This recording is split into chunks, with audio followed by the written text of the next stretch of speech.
Hello, and welcome to Death by Southwest. Guys, it's been a month, let's be honest, but it has been a day, and it's been a few days here. I recorded this on Monday or Tuesday, Monday.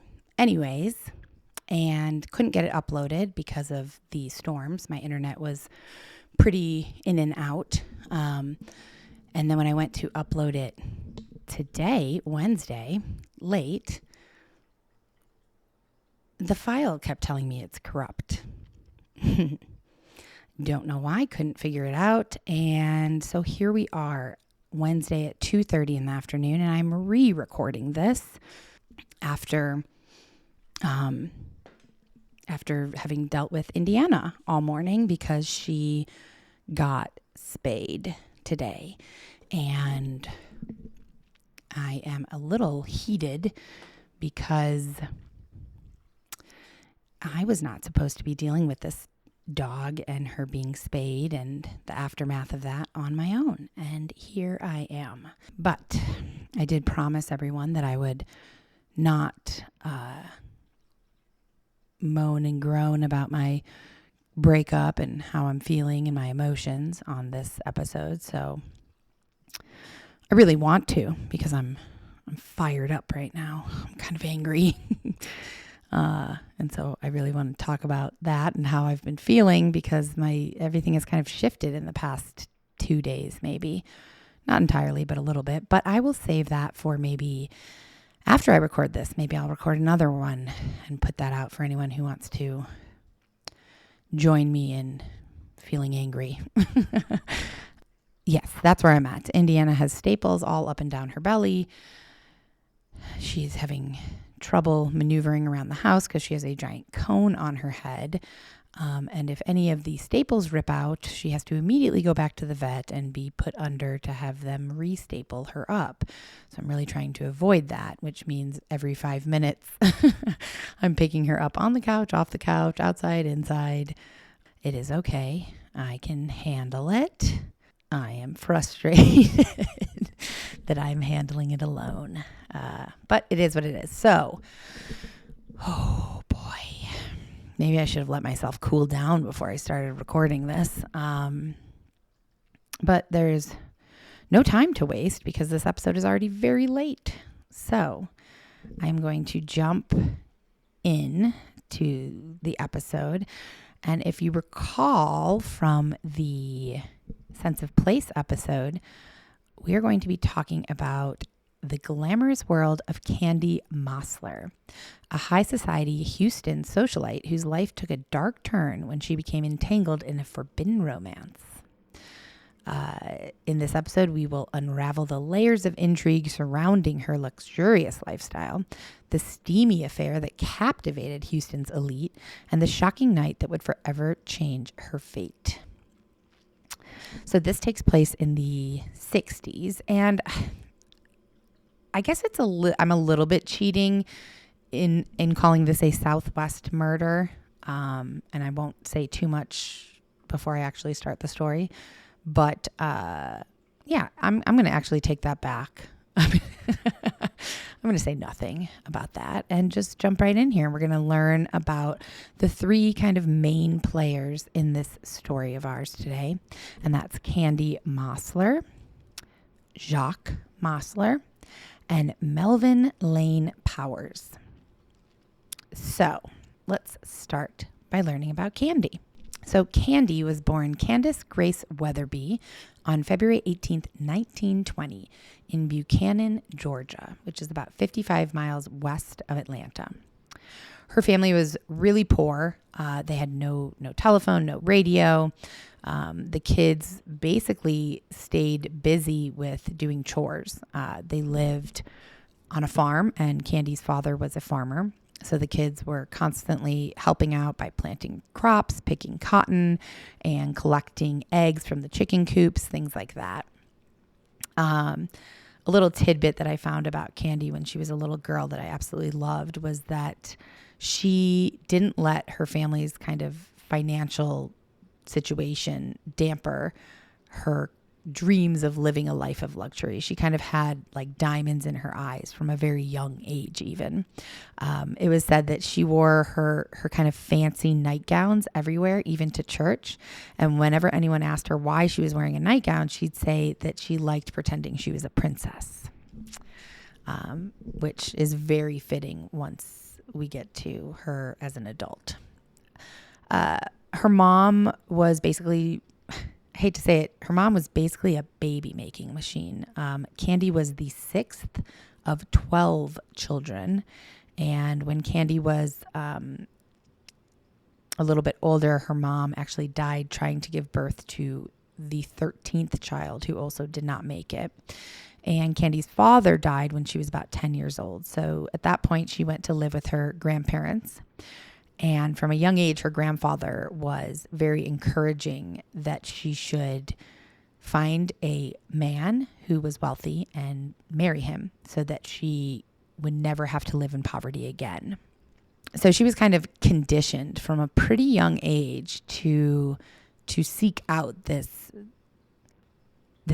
kind of wealthy, luxurious lifestyle and to seek it out in men. In her late teens, she was introduced to a family friend named Norman Johnson. He was a civil engineer and 10 years her senior. I believe she was 18 or 19. They were quickly married, and she moved with him to Alabama, and they had their first child in 1940, Norman Jr. And Candy, her role basically at that point was to be a housewife, to take care of Norman Jr. and the house and be there when Norman Sr. got home. And she hated it. She was like, this is boring. So she wanted to find other things to occupy her time rather than just cleaning and taking care of the baby. So she started volunteering for military support groups that aided the troops during World War II.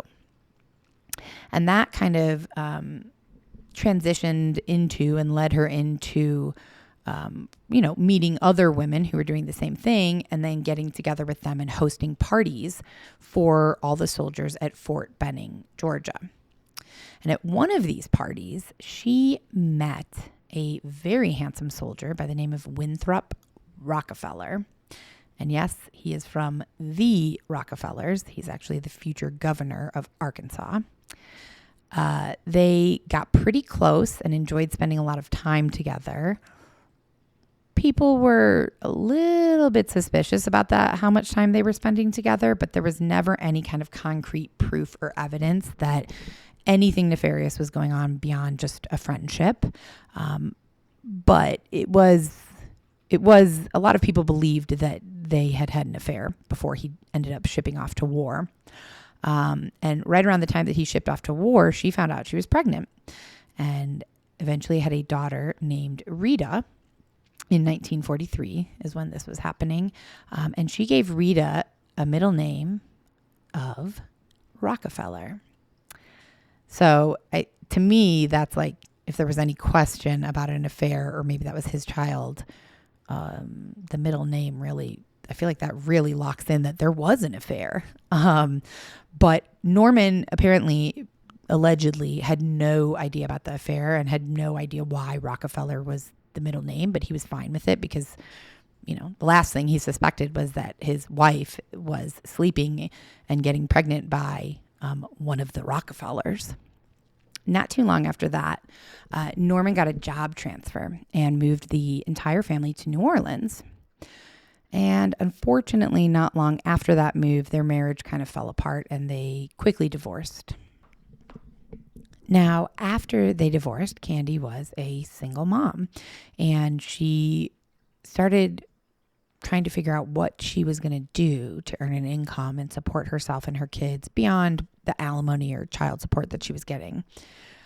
And she decided she wanted to be a model, which was not that much of a stretch. She was very attractive. People told her all the time how beautiful she was. So she called her sister and said, can I leave my kids with you? I got to go to New York and take care of some things. She headed to New York City, and she had big dreams that she was going to have this amazing modeling career.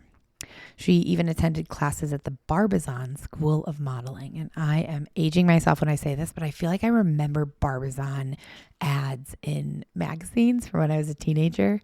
They were pretty cheesy. So she did book some jobs. She had a few print jobs, but nothing major kind of ever accumulated from this attempt at being a model in New York. So she headed back to New Orleans. And once she was back in New Orleans, she decided, you know what? I don't need to be a model. I can teach other people how to be a model. So she opened up her own modeling / kind of a finishing school. It was called the Candice Modeling and Self-Improvement School. Although I read that the name did change multiple times. To me, that's the Candice Modeling and Self-Improvement School. Not a great name. She really went for it though with this modeling finishing school. She bought advertisements in various magazines. The ads explained that she would offer guidance to young women on how to do their makeup, hair, and tips for maintaining a, quote, streamlined figure. She was also offering to provide coaching for modeling and fashion shows, and her kind of selling point was that she would help instill qualities of, quote, self-confidence, grace, poise, and elegance of speech to cultivate a true like model like being in all senses of the word.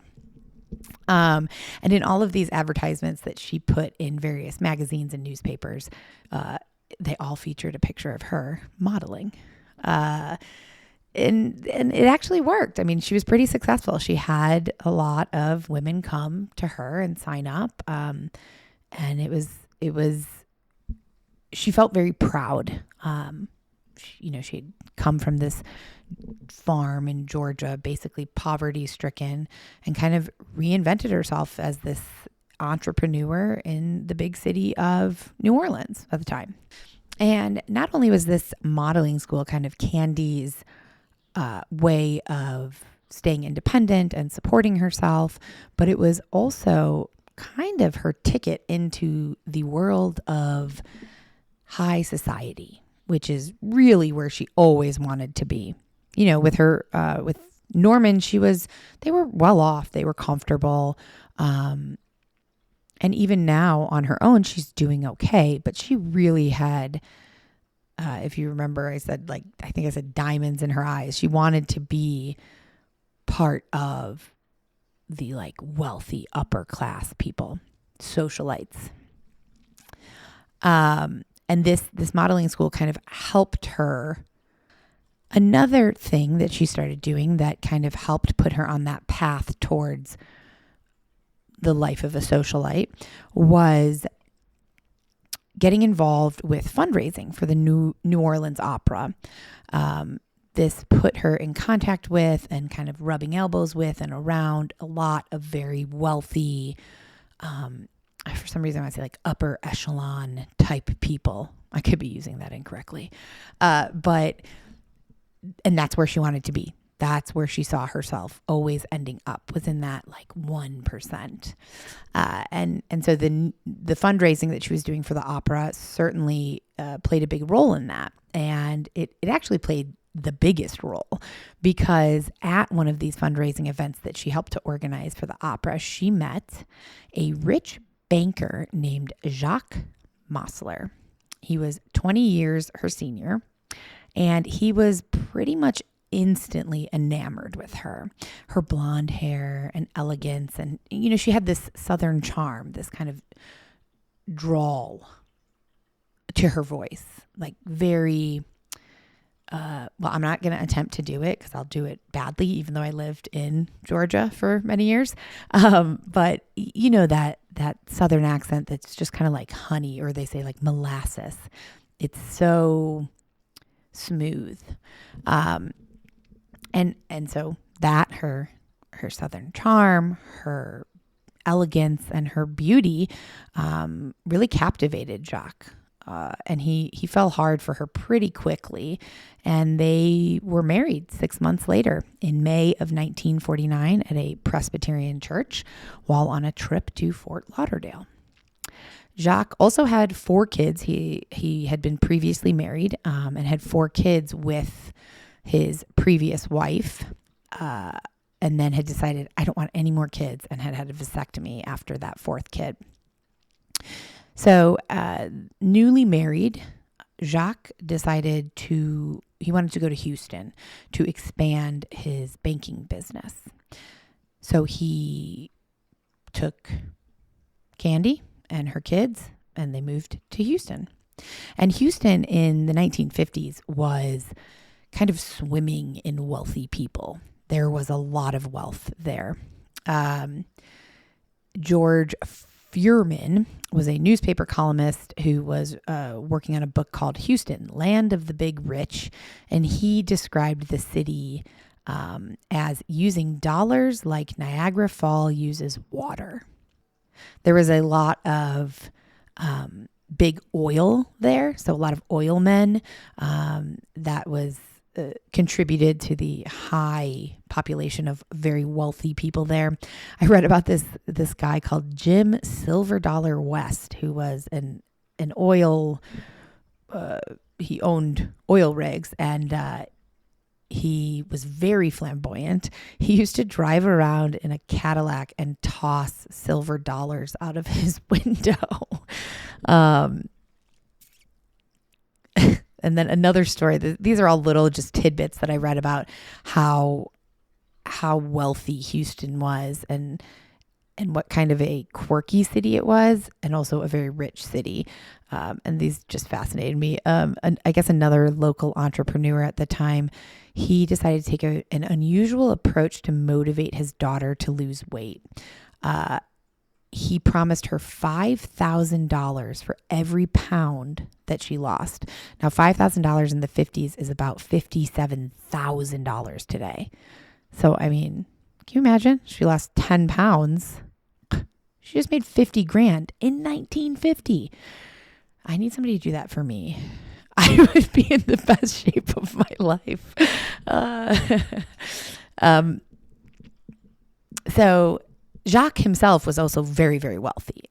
His entire estate, once he kind of got his banking business off the ground in Houston, he obviously also had banking businesses elsewhere, other places in the South and the Southeast. But once he, kind of got established in Houston, they estimated his entire estate to be worth $33 million. So with this huge amount of wealth, him and Candy fit right in Houston. And Jacques built Candy a house when they moved there, a 3-story red brick mansion in the posh River Oaks area, which has kind of been described as like the Bel Air of Houston. It had 28 rooms and came with a team of maids, cooks, butlers, gardeners, handymen, and even a chauffeur.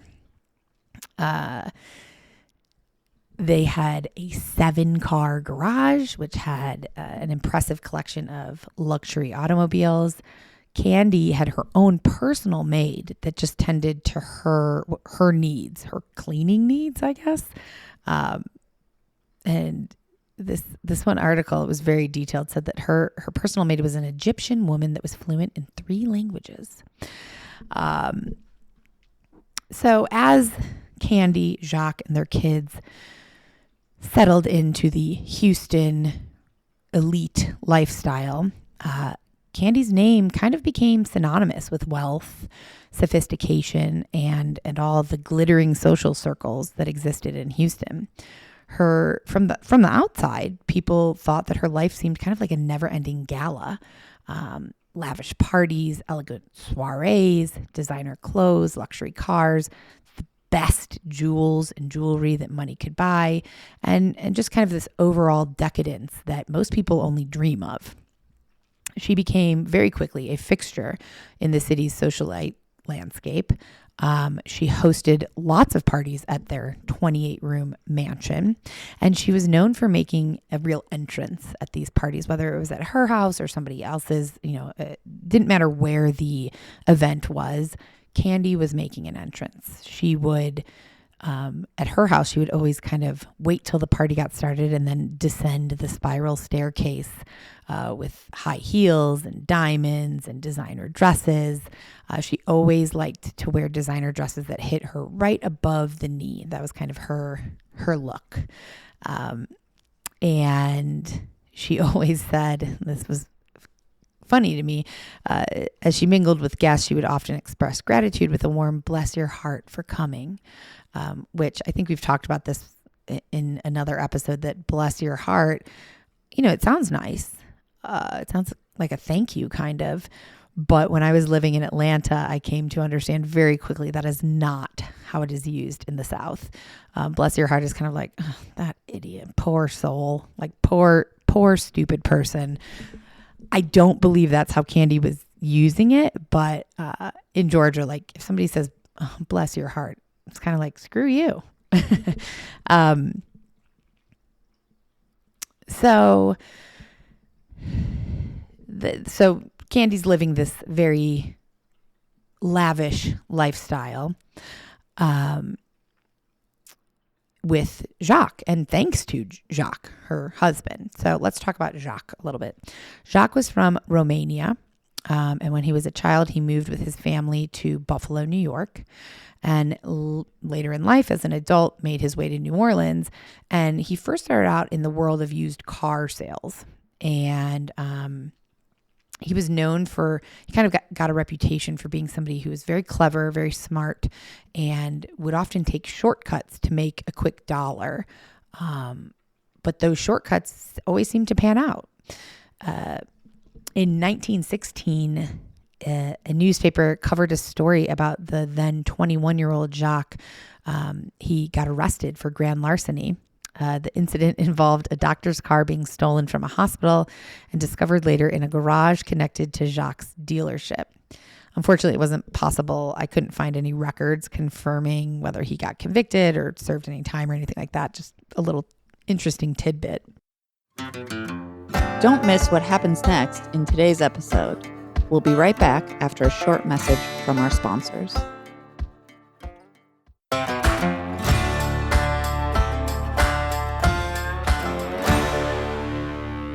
And when he served in the army, and while he was gone, his brothers managed the business. When he got back from serving in the army, he made a pretty significant change in his life. He sold his car dealership and decided to get into the establishment of small loan companies, a business that was aimed to provide individuals with, people who have like bad credit,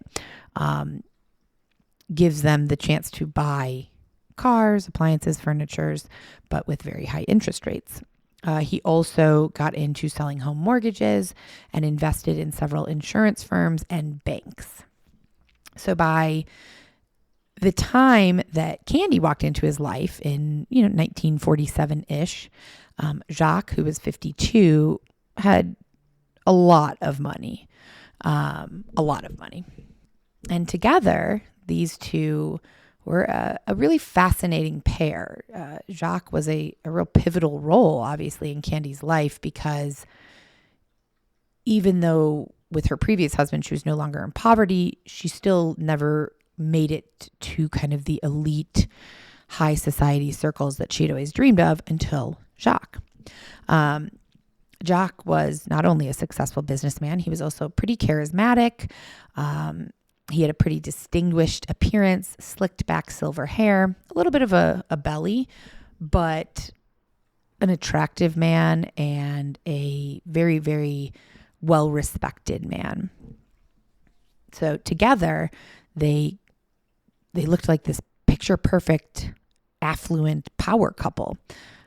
Jacques with his financial prowess and his charm, and Candy with her kind of social graces and elegance. But their picture-perfect life and status in Houston wasn't without several imperfections.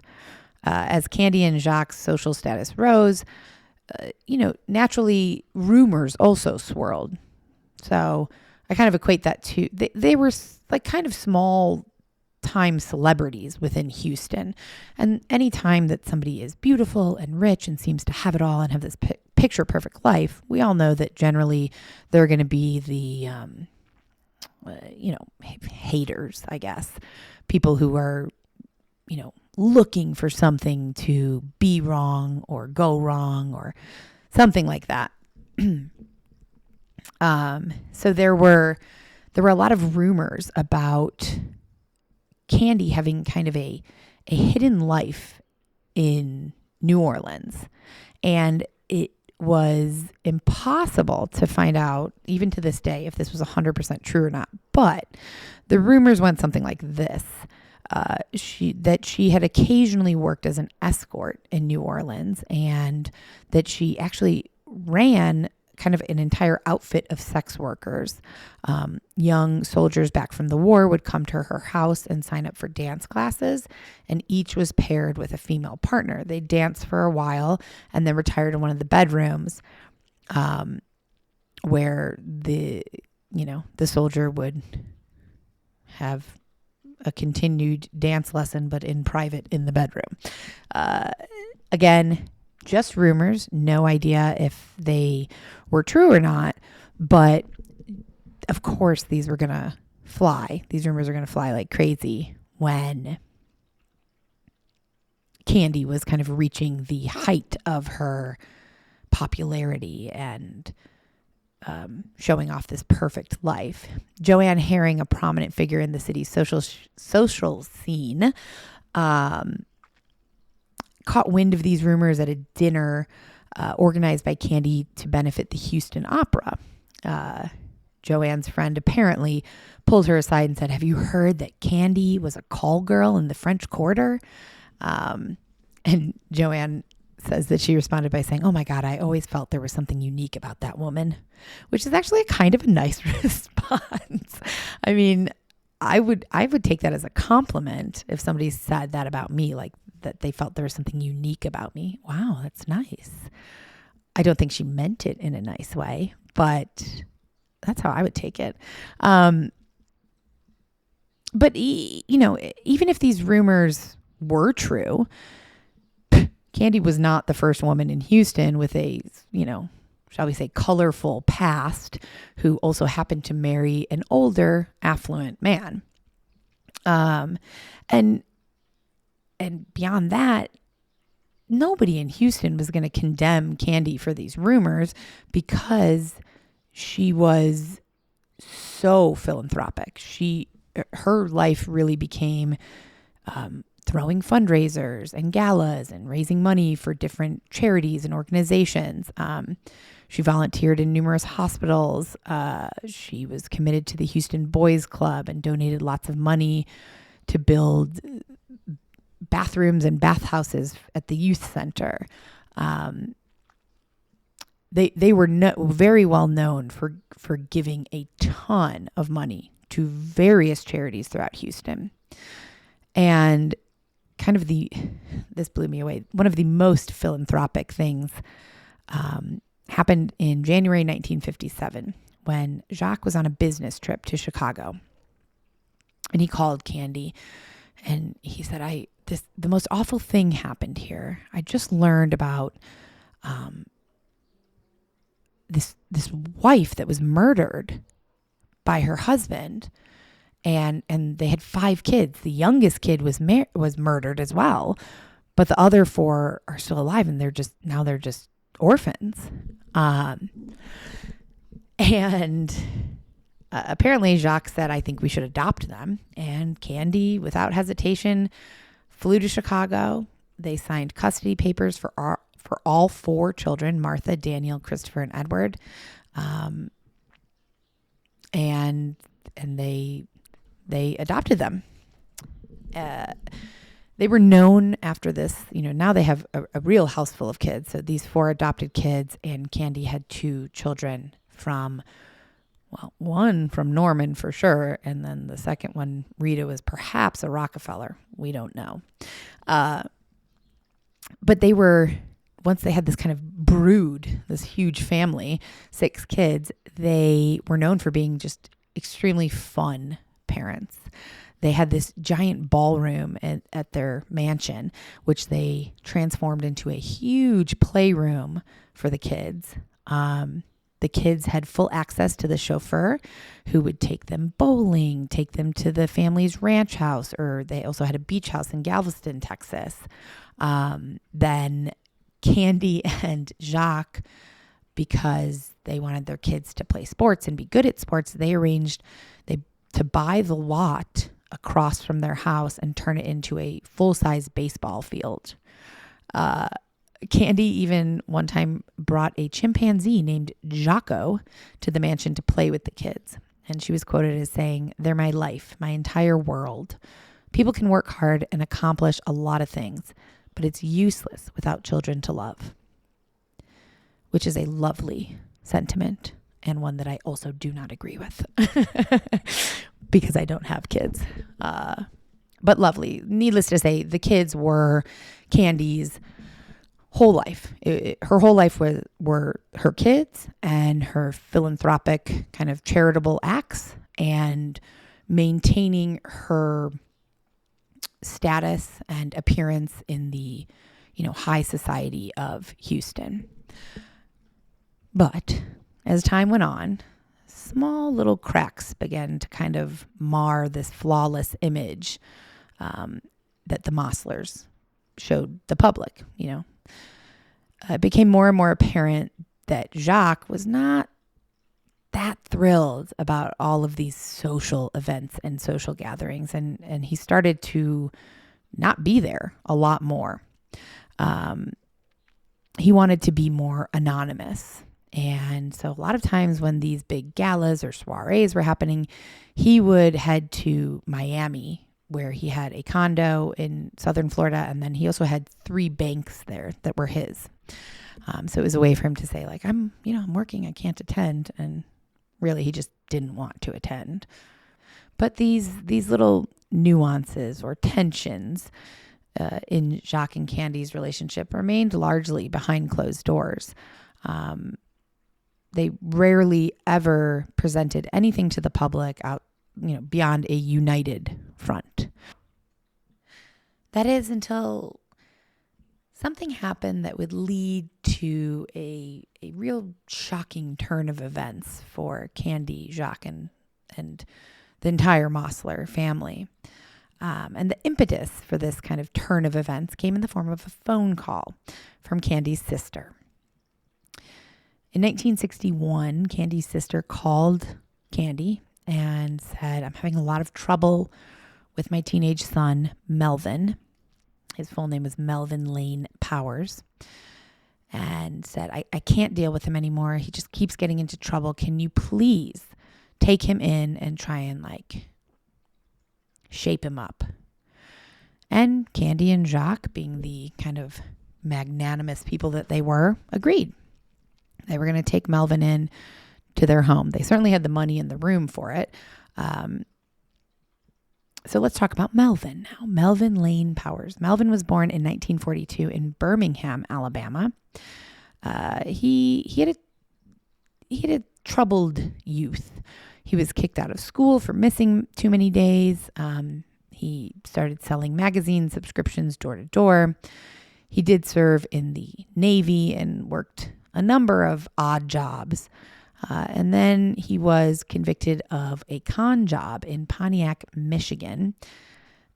He was on a business trip to Michigan and convinced an 89-year-old man to invest $20,000 in worthless stock from a phony magazine subscription company. So he was sentenced to serve 90 days in jail.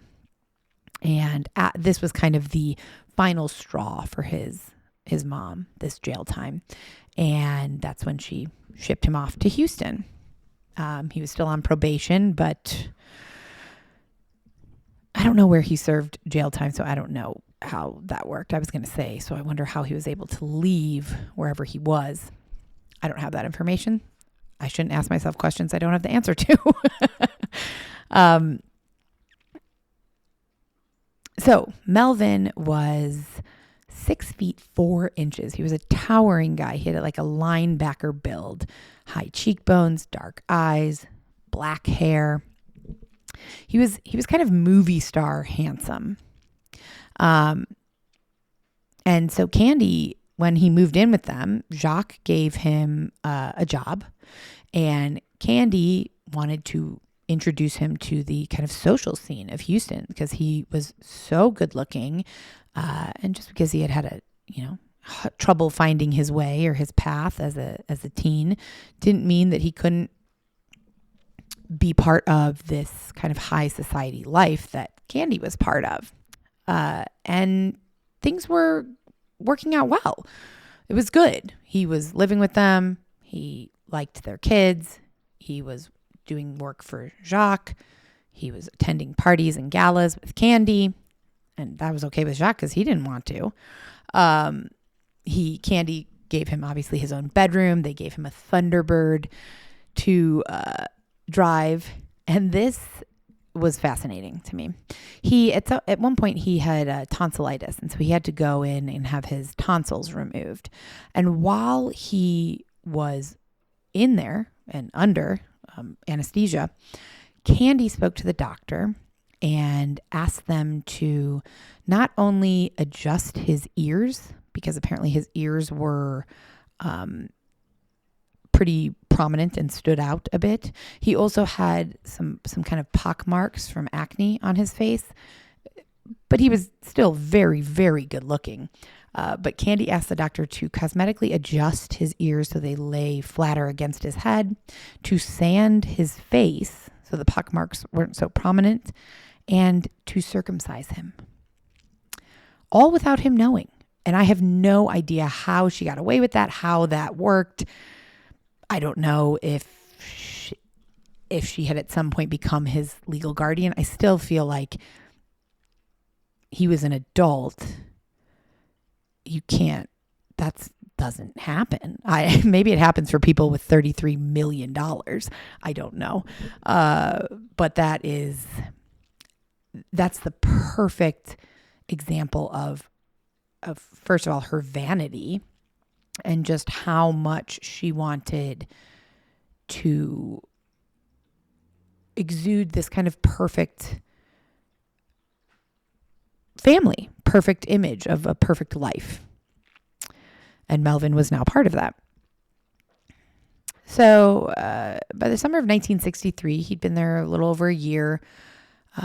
The staff at the Mossler estate started kind of whispering about the way that Candy and Melvin behaved around each other, especially when Jacques was not around.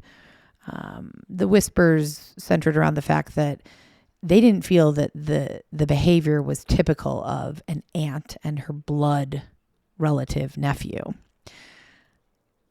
And as it turned out, these whispers were really rooted in truth. Candy and Melvin had started having a passionate and ongoing love affair. They would exchange love letters with each other. They would rendezvous at various locations around Houston or at the mansion whenever Jacques was out of town, sometimes at the family's ranch or beach house.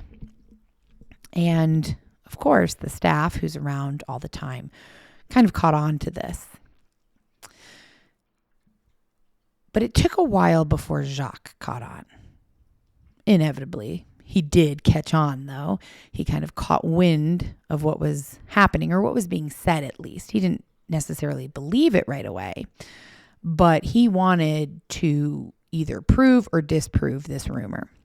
So he decided to go right to the source and find Candy's diary. He knew that she kept a very prolific diary where she wrote everything.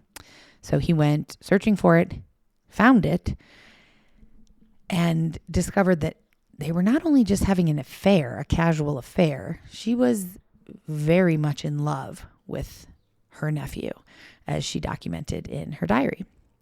Jacques was rightfully so disgusted by what he discovered, not only the betrayal of his wife cheating on him, but cheating on him with her nephew, who was 20 or 22 years her junior, so younger than her. You don't want to miss what happens next in today's murder story, so don't go anywhere. We'll be right back after a short message from our sponsors.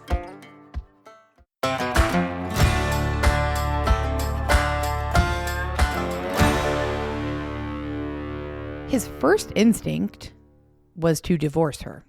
Duh, of course. But he realized that if he did that, it would only make matters worse, because divorcing her or suing, he even talked about suing Melvin for ruining his marriage, but either of those things would get huge media attention. These were public figures in Houston, so he knew that if he tried to sue Melvin, if he tried to divorce Candy, the publicity of this, not the divorce, but the scandal, the fact that his wife was sleeping with her nephew, that could ruin, his reputation, but also his businesses. He also realized that if he divorced Candy, she would be entitled to half of everything. They did have a prenuptial agreement, but really all that it said was that if Jacques decided to divorce Candy, he had to give her half of everything. But if she divorced him, she would only get $200,000, which is nothing compared to half of $33 million, which, by the way, in today's money would be $300 million. So Jacques was not prepared to make any big legal decisions at this point, but he did confront Candy, and they decided to separate. Candy would stay at the mansion in Houston, and Jacques would go stay at his condo in Key Biscayne, Florida. She was given $5,700 a month to kind of maintain the house, help take care of the kids. That is today, that would be $48,000. $48,000. That's a lot. That's almost what I make in a year. So they parted ways. I don't want to say amicably, but it was not a huge blowout, and it didn't really go public. But of course, in such small high society circles, it went a little public. People were talking. Rumors began to swirl. According to kind of the gossip mill, Jacques had fired Melvin and hired security guards to escort him off the estate and forbid him to ever return, and then gone to Florida. Not sure if that's true or not. There were other rumors, but Candy worked really hard to try and quiet the rumor mill. She kind of had these pre-prepared stories ready for anyone who would ask her or was curious about why Jacques had supposedly kicked Melvin out. One of her stories that she would often tell was that Melvin had spilled the beans about wanting to quit his job and start his own business. And Jacques didn't like that. And he was actually down in Florida just busy with the grand opening of another bank. She told people, everything's fine between me and Jacques. He's working. That's it. She started to tell people, we're going to go visit him soon with the kids. Me and the kids are going to visit him. Realistically, Melvin was not off of the property. And now that Jacques was out of the picture, Candy and Melvin kind of carried on. They tried to be more private about it at this point, but they carried on their affair, certainly. Candy, in addition to her $5,700, I believe she also had access to other money that was Jacques. She had the mansion, and she had free reign to be with her, I was going to say boy toy, but her nephew. So life was pretty good for Candy. But come June of 1964, and Candy's seemingly perfect, yet incestuous, new life was about to implode. During the final week of June 1964, Candy, accompanied by 4 of her 6 children, headed down to Florida to visit Jacques. And they stayed with him at his opulent oceanfront condo in Key Biscayne. Key Biscayne is a beach community located just across the causeway from Miami. The kids played on the beach, and engaged in various beach activities. Candy was struggling, though. She made 4 visits to the hospital there because she was having persistent and kind of blinding migraine headaches. And in the early morning hours of June 30th, like 1 a.m. early, Candy got the kids up and asked them to come with her to go do some errands. I mean, that's very suspect to me. 1 a.m. you're going to do errands? What errands? Well, apparently she wanted to mail some letters from a hotel. She took the kids to go eat hamburgers at a diner, and she went back to the hospital again for treatment for her migraine. Around 4:30 a.m., the kids were exhausted. They all headed back to the condo. But when they entered the condo, they discovered Jacques, covered in blood and wrapped in a blanket on the floor, motionless. Turned out he had been stabbed 39 times in and around his heart and lungs with a long-bladed knife and bludgeoned with a blunt object, which is what ultimately killed him. It was a gruesome scene that would be burned into Candy and her children's minds forever. And considering the elite status and prominence of the Mossler family, police knew that they had to get on this investigation and figure out who did this, and they had to do it fast. And that's where I will leave you. So I always feel bad every time that I end an episode for a part 2. I feel guilty, but that is where I'm going to leave you. And next week we will revisit the Mosslers and Candy and Jacques and find out who is responsible for Jacques' untimely death. So thank you guys for listening. I hope everyone is having a wonderful Wednesday. Thank you again for your patience with this episode coming out. And I am excited to get back into our regular true crime rhythm and move away from all the heartbreak, brokenhearted stuff. I'm tired of being sad, but I appreciate everyone's kindness and encouragement and support. Yeah. Okay, guys, we'll see you next week. Oh, as always, please rate and review us on Apple, follow our socials, try our Patreon. I am going to record or post the video of this on Patreon probably. Yeah. Okay. Thanks, guys. Bye. Death by Southwest is hosted by Jenna Schneider and Margot Carmichael. Executive produced by Margot Carmichael. Produced by Jenna Schneider. Audio editing and sound design by Margot Carmichael. Music by Soundstripe. And a special thanks to Edward R. Murrow for letting us borrow his famous sign-off phrase, "Good night and good luck."